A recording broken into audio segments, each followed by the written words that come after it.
Hi, I'm Jana Keys, and this is another edition of Putnam People. With us this morning is Sister Catherine Grace of the Bluestone.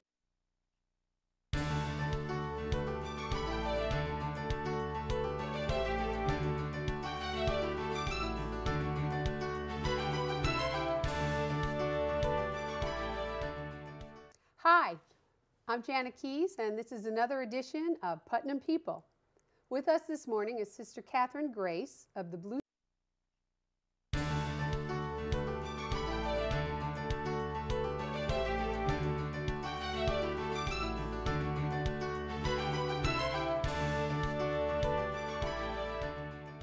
Hi, I'm Jana Keys, and this is another edition of Putnam People. With us this morning is Sister Catherine Grace of the Bluestone Farm and Living Arts Center. Sister Catherine, welcome. So happy that you're here. Thank you so much. I'm glad to be here. Sister, what is Bluestone Farm and Living Arts Center, and where is it? Well, the farm is a ministry or a work of the Community of the Holy Spirit. We've been around in the Brewster area for over 50 years. And we're located on Federal Hill Road, which is between Highway 6 and Highway 22.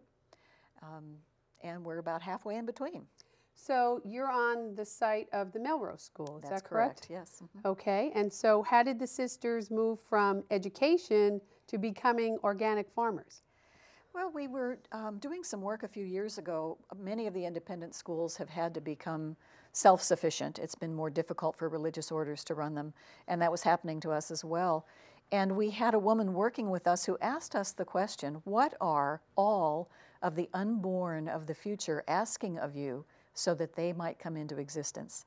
Which changed our context from a small religious order to an earthly, a worldwide sort of consideration. So it changed our context completely.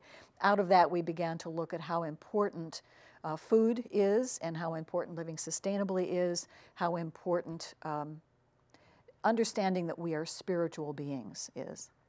Well, from my visits to the farm, I am amazed at all the food you raise. You have chickens and ducks, and how does that work? How did you decide? There's 8 of you working how much land? We have 23 acres total, but we only have, actually it's less than an acre in production right now. Okay, and from that acre, what is your yield? We are feeding ourselves probably 95%. 95% of what we eat. Right. And your excess use? The excess we take to the food pantry. We have taken it to Brewster Farmers Market, and this year we've decided to give all of the excess to the local pantry instead. Now, how about those of us at home and who have less than an acre? How can we emulate what you're doing at the farm? If you would like to grow any kind of food, and of course we highly recommend that everybody grow some kind of food, you can do anything from something in your kitchen, a couple of pots of herbs in your kitchen, to using part of your lawn space. It's actually better for soil to be in production versus having grass on it. You can do 4 square foot patches, you can do raised beds, you can do anything you'd like to, or join a community-supported agriculture group or shop at your local farmer's market. There are many ways to begin to bring our understanding of how valuable a local supply of food is getting to be for us, and a good, healthy supply of food. Well, that's true. More and more when we shop, we are encouraged to shop local and shop organic. Tell us just briefly why it's important to do that. We've become, we being the whole culture, has become reliant on products and food that is shipped to us from far away. And a good deal of the money we spend for those things goes into the transportation of it, not the product itself. Right. When we eat locally and shop locally and use our local stores and vendors, we're putting the money directly into our own community and also into a stronger supply source for our food and for our goods. Oh, excellent. So you brought your winter harvest with you today. Let's see what you brought us. Sister, this is amazing. This is your winter harvest. We want to come visit in the spring and summer and fall, but this is amazing. This is all from your 1-acre farm. And these beautiful textiles, you also do these at the farm?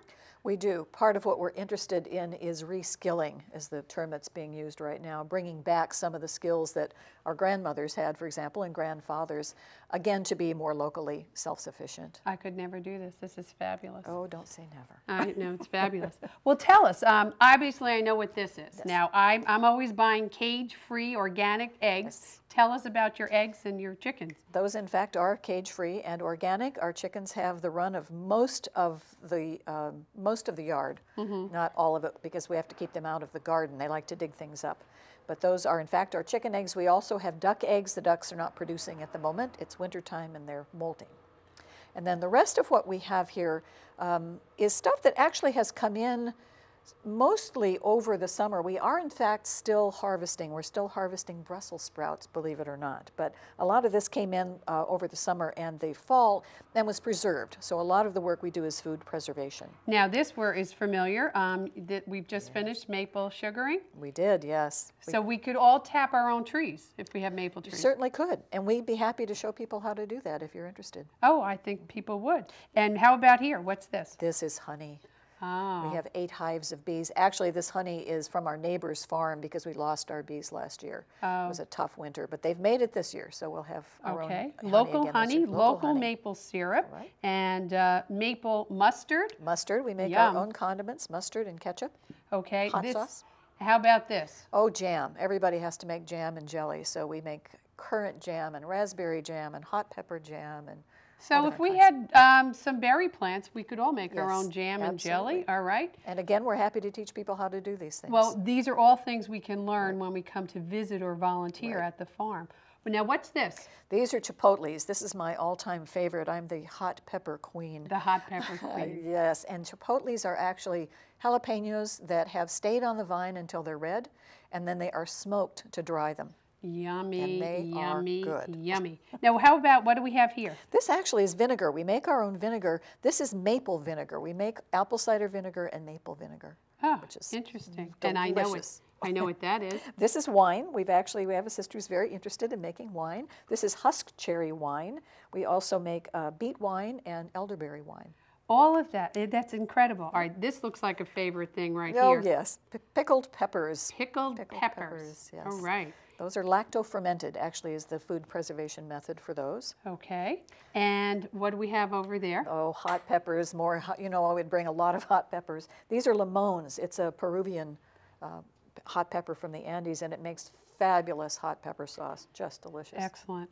Sister, this is fabulous. I can't leave us, but this is a gourd or This is actually a neck pumpkin. It's neck a squash, pumpkin. right? I love it. And the whole neck is completely squash flesh. There are no seeds. The seeds are down in the round part. Ah, You get that's a lot fun. of squash out of That's that. fun. Sister Catherine Grace of Bluestone Farm and Living Arts Center, thank you so much for being with us. We hope to visit again. If you're interested in visiting Bluestone Farm and Living Arts Center, or you'd like to volunteer, please look at the screen for their email address, their website, and their phone number. Thanks again for watching Putnam People.